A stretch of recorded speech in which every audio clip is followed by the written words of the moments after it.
दोस्तों, सोचिए अगर एक छोटा सा गांव जहां लोग भगवान और मंदिर की शपथ खाकर जीते हैं, वहीं मंदिर की करोड़ों की जमीन पर लालच और खून खराबे का खेल शुरू हो जाए। अगर वही दोस्त जो बचपन से आपके साथ रहा है आपके ही खिलाफ खड़ा हो जाए, तो क्या उस गांव में इंसाफ बच पाएगा? आज की नवीन की कहानी में हम आपको सुनाएंगे देवीपुरम गांव की एक सच्ची दास्तान, जहां दोस्ती टूटी, रिश्ते बिके और मौत ने एक के बाद एक कई लोगों को निगल लिया। ये कहानी है गजपति, वरदा और सीनू की। और यकीन मानिए दोस्तों, ये कहानी सुनते सुनते आपकी रूह कांप उठेगी। आंध्र प्रदेश का एक गांव देवीपुरम। ये गांव साधारण नहीं था।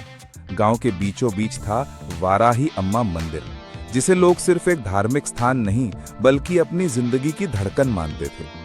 इस मंदिर की ट्रस्टी बोर्ड की अगुवाई करती थी नागा रत्नम्मा, जिनका पूरा गांव सम्मान करता था। वो मंदिर की जमीन, मंदिर के आभूषण और हर फैसले की अंतिम रखवाली थी।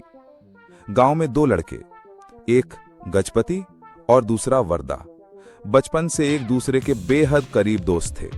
गांव में अगर किसी को मदद चाहिए होती तो लोग इन्हीं के पास आते।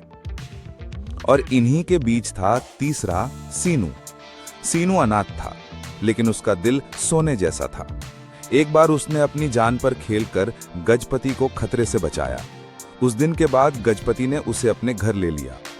नागा रत्नम्मा ने सीनू को भी अपने पोते की तरह पाला। तीनों की दोस्ती गांव की मिसाल बन गई। सीनू वफादारी की पहचान, गजपति गांव का वारिस और वरदा मेहनती और मददगार। समय बीतता गया। नागा रत्नम्मा अब भी मंदिर और गांव की देखभाल करती थीं, लेकिन जिम्मेदारियां धीरे धीरे गजपति और वरदा पर भी आने लगीं। गजपति गांव की जमीन का वारिस था, लेकिन उसके पास आय का कोई बड़ा साधन नहीं था। बस एक छोटा सा ईंट भट्ठा जिससे गुजारा चलता था।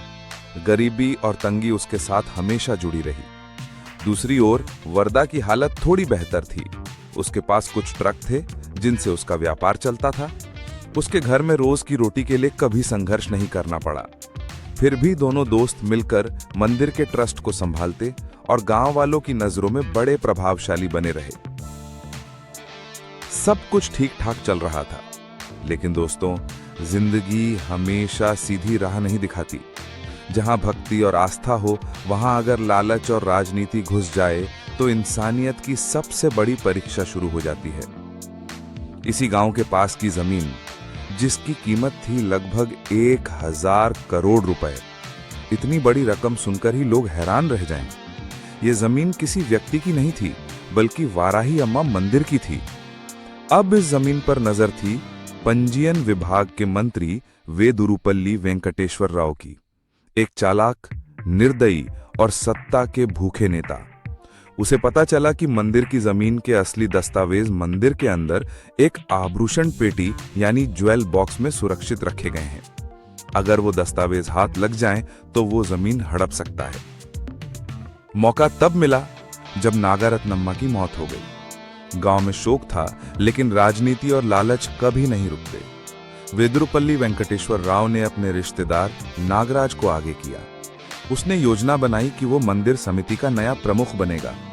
एक बार प्रमुख बनने के बाद दस्तावेज हासिल करना आसान हो जाएगा, लेकिन किस्मत ने उसका साथ नहीं दिया।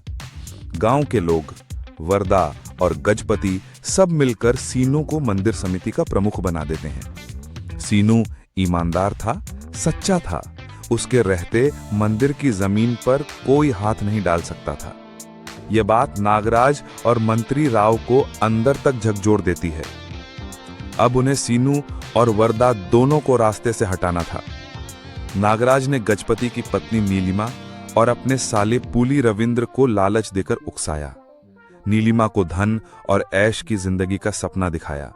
पूली को वरदा से नफरत थी, क्योंकि वरदा ने उसकी बहन को धोखा दिया था और बाद में एक मुस्लिम लड़की से शादी की थी।